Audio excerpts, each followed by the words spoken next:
طلاق کا ریشو اس وقت پوری دنیا میں سب سے زیادہ ہے، پوری دنیا میں، اور مسلمانوں میں بہت زیادہ بڑھ چکا ہے، اور پاکستان میں بھی بہت زیادہ ہے۔ وجہ اسی طرح کے مسائل۔ ہمیں ان وجوہات کو تلاش کرنا چاہیے جن کے تحت طلاقیں جنم پاتی ہیں اور اس کے نتیجے میں خاندان بکھر جاتے ہیں۔ آپ کے پاس مجھے نہیں پتا اس طرح کے کیسز آئے ہیں، یعنی میرے پاس آئے ہیں، ان کے پاس یقیناً آئے ہیں، ان کے پاس یقیناً آئے ہیں، بہت سارے ایسے گھرانے میرے پاس آئے، کہا کہ بھئی ہمارے میاں اور بیوی کے درمیان طلاق ہو گئی ہے، لیکن اب اس مسئلے پہ آ کے ہمارے مفتی صاحب نے یہ بات کہی ہے اور ہم دوبارہ جڑنا چاہتے ہیں، لیکن وہ کہتے ہیں حلالہ اگر نہیں ہوگا تو آپ کی دوبارہ آپ آپس میں جڑ نہیں سکتے، ہم کیا کریں؟ میں نے ان کو یہ نہیں کہا کہ ہمارے مسلک میں یہ ہے آپ اس مسلک میں داخل ہوں، میں نے کہا آپ اپنے مکتب کے اس مفتی سے پوچھیں کہ اس کا کوئی رستہ ہے یا نہیں ہے، چونکہ بہرحال عقلی طور پر بھی اور عرفی طور پر بھی آپ نے لوگوں کو مسائل سے نکالنا ہے، مزید مسائل میں مبتلا نہیں کرنا۔ اس وقت ہمیں اس بات کی خوشی ہے کہ ہم جب بات کرتے ہیں نا تو عقل اور منطق کے مطابق کوشش کرتے ہیں بات ہو، جھگڑے نہ ہوں، ٹھیک ہے؟ ابھی چونکہ طلاق کی بات ہو رہی تھی، طلاق کے حوالے سے قرآن کریم نے، ابھی میں سورہ طلاق کی آیت ہے، مجھے چونکہ مفتی صاحب نے کہا کہ آیت دکھا دیں تو میں وہ آیت ذرا آپ کو پڑھ کے سنا دوں۔ فَإِذَا بَلَغْنَ أَجَلَهُنَّ فَامْسِكُوهُنَّ بِمَعْرُوفٍ أَوْ فَارِقُوهُنَّ بِمَعْرُوفٍ وَأَشْهِدُوا ذَوَيْ عَدْلٍ مِّنْكُمْ وَأَقِيمُوا الشَّهَادَةَ لِلَّهِ۔ جب اس طرح سے میاں اور بیوی ایک دوسرے سے جدا ہونے لگیں تو دو گواہ، لیکن وہ گواہ جو عادل ہوں، ٹھیک ہے، ان کا موجود ہونا قرآن کا حکم ہے۔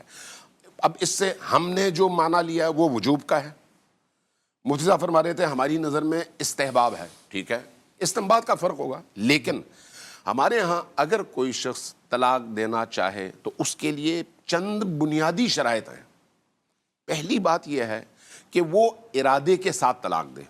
غیر ارادی طور پر نشے کی حالت میں، سکر کی حالت میں، ڈرامے کا حصہ بن کر نہیں، وہ طلاق نہیں ہوگی۔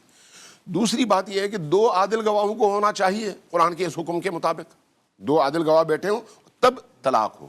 ورنہ طلاق نہیں ہوگی۔ تیسری، طلاق کے باقاعدہ صیغے جاری ہوں، انتی طالق شوہر کہے یا شوہر کا وکیل کہے کہ موکلتی طالق، ٹھیک،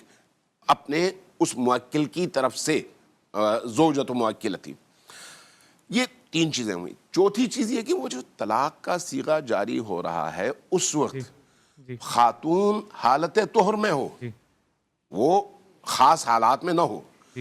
اور اگلی شرط یہ ہے کہ جب وہ حالت طہر میں ہے تو اس حالت طہر میں طاہر ہونے کے بعد شوہر اور بیوی یکجا نہ ہوئے ہوں، ہمبستری نہ ہوئی ہو،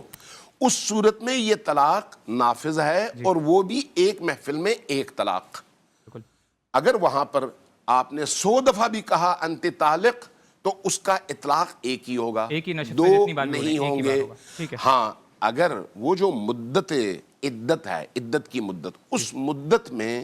اگر شوہر دوبارہ رجوع کرتا ہے تو اس کو نئے سرے سے نکاح پڑھنے کی ضرورت نہیں ہے، لیکن اگر وہ مدت گزر جاتی ہے تو اب یہ جو مدت گزر گئی، اس نے ایک جو اس کے پاس سہولت تھی، 3 سہولتیں تھیں طلاق کے حوالے سے، ایک اس نے اویل کر لیا ہے، اب اگر دوبارہ رجوع کرنا چاہے تو نئے سرے سے وہ نکاح کرے گا، حلالے کی ضرورت نہیں ہے۔ اگرچہ حلالے کے موضوع کو بھی ہم نے جھگڑے اور نزاع کا موضوع بنایا ہے، جبکہ وہ بہرحال قرآن اور دین کا ایک حکم ہے، لیکن کب ہے؟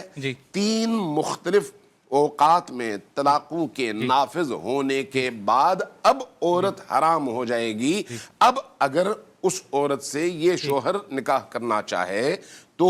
اس کو چاہیے کہ عورت پہلے کہیں اور نکاح کرے، طلاق لے، اس کے بعد اس شوہر سے، ٹھیک، یہ ہے حلالے کا وہ جو بیسک تصور ہے۔ لہٰذا نہ اس حلالے کو کاروبار بنائیں اور نہ ہی اس طلاق کے مسئلے کو نزاع کا موضوع بنائیں کہ لوگ کنفیوز ہوں۔